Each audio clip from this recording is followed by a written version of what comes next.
at toadworld.com/SF, a portal for PL SQL developers.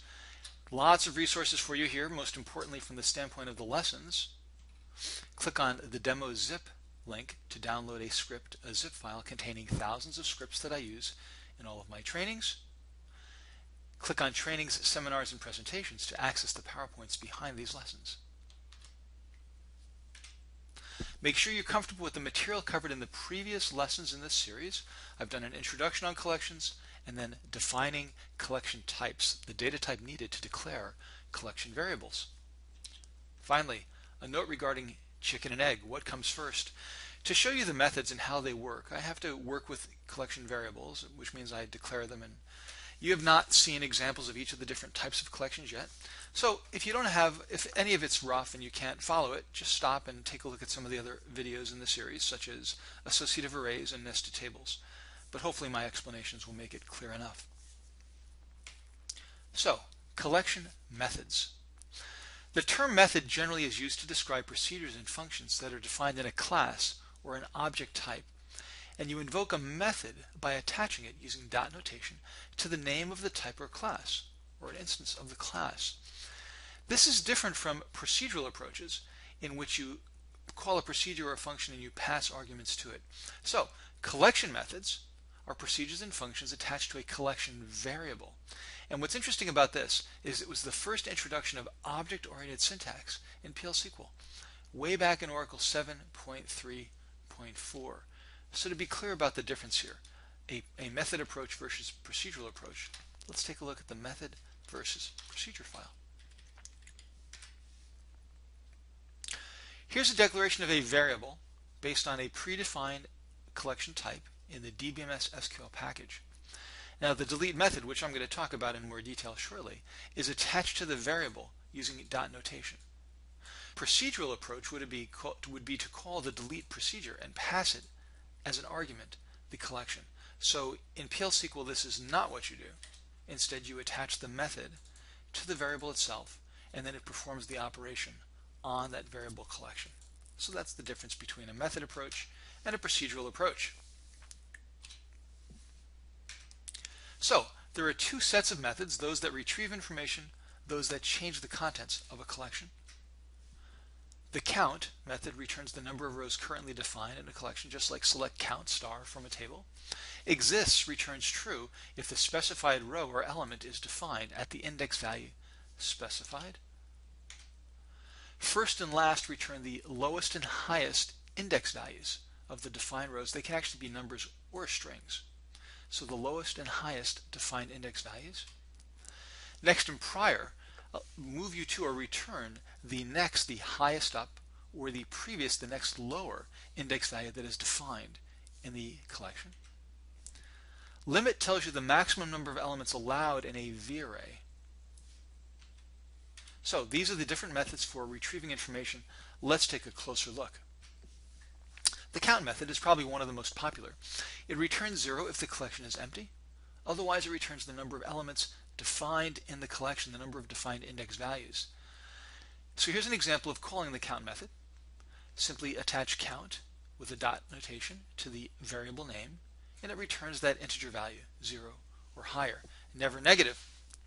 The only limitation with count that I can see is you cannot ask for a count of elements between a range of index values. Find all the elements defined between 100 and 1000. You don't have that possibility, at least not yet. Checking for element existence. So, with collections, if you try to read or touch an element at an undefined index value, Oracle raises the no data found exception.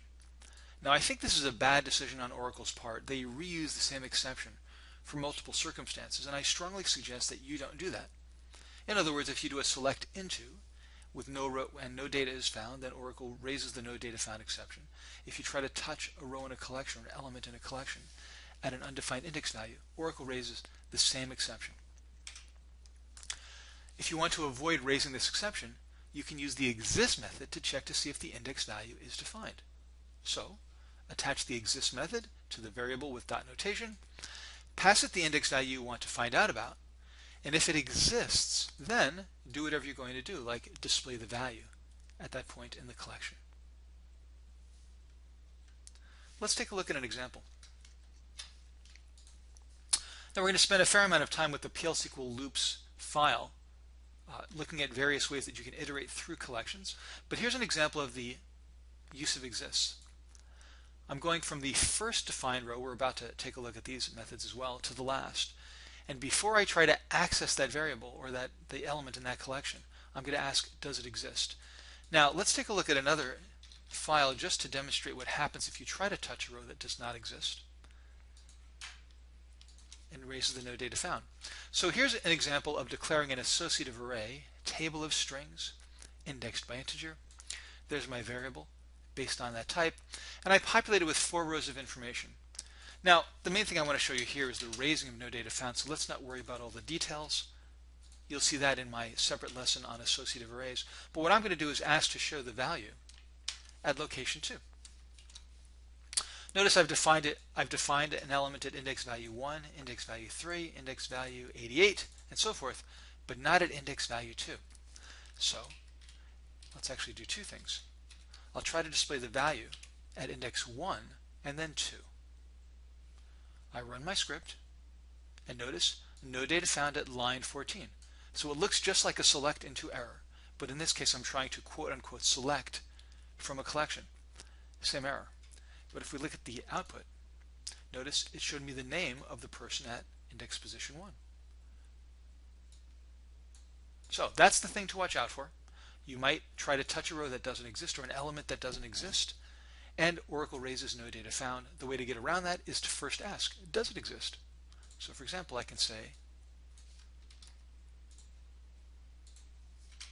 if happy family exists at position 2, then display that name, else we'll display no name at index 2.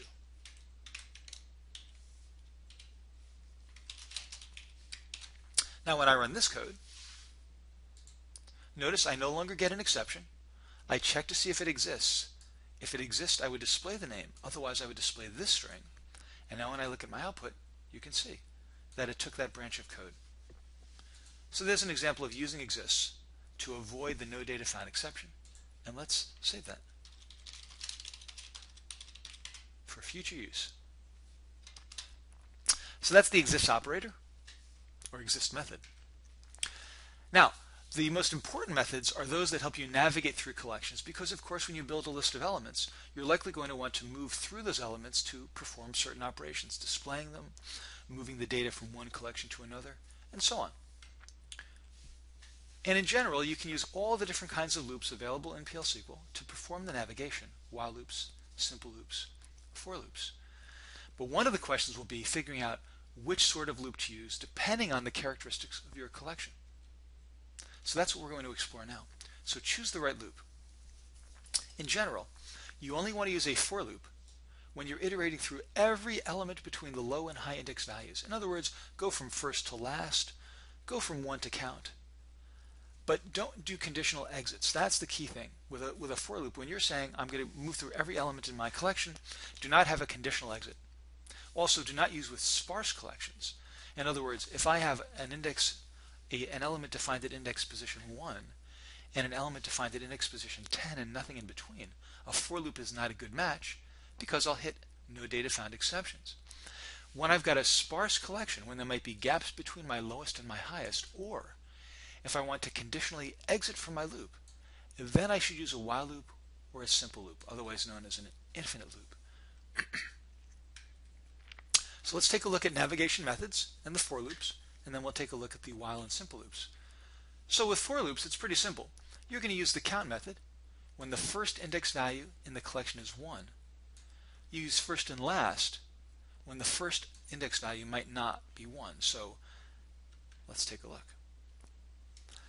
Here's an example of iterating through the contents of my collection, and I'm assuming that every index value between 1 and the count, let's say 100 or 1,000, is defined, because notice, if I try to touch that element at that index value and it's not defined, I'll get a no data found exception. So 1 to count should only be used when you know that every element is filled from the first index value, the lowest, to the last, or count.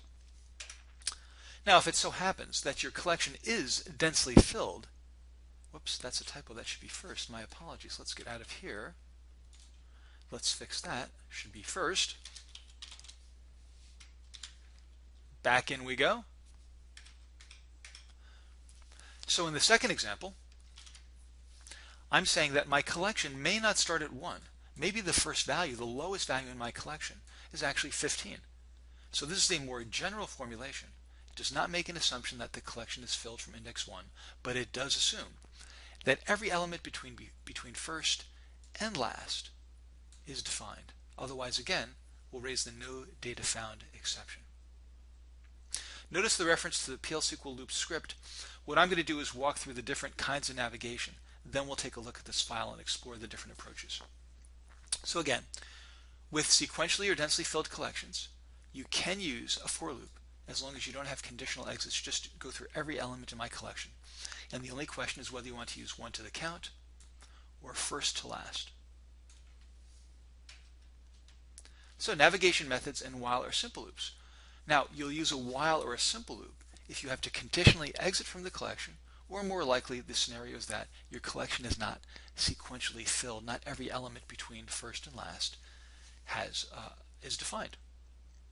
So with while and simple loops, what you want to do is use the first method to get the lowest defined index, and then move to the last with the next. Hop over any undefined elements. If you want to go from the end of the loop, end of the collection, to the beginning, then you start with last and use prior to go to the previously defined index value. So in general, your loops will look like this if I'm starting at the beginning and moving to the end. Declare my index value, initialize it to the lowest defined index value. And here's a simple loop. Exit when the row index is null. So in other words, there's nothing more to do, or the collection is empty. Do whatever I'm going to do, and then call the next method, passing it the current index value and saying, get me the next one up higher in the list, and that returns the index. When I'm at the end of my list, end of my collection, last or next returns null. Conversely, if I want to start at the end of my collection and move down to the first, I would call the last method as my starting point, exit when my index is null, use the prior method to say, okay, I'm at index position 15, go to the prior one. That might be 14, it might be 11, it might be negative 16 million. Doesn't matter. The prior method will return it. We go to that one. And if I'm at the first or lowest defined index value, and I call prior, then prior returns null, and my loop will stop.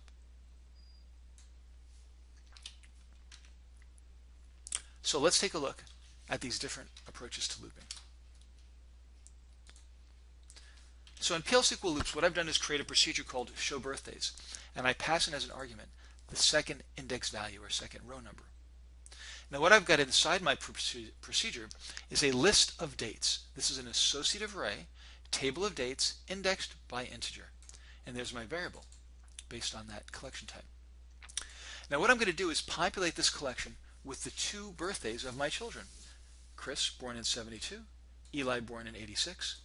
And I'm always going to put my older son's birthday in the first element, index value 1.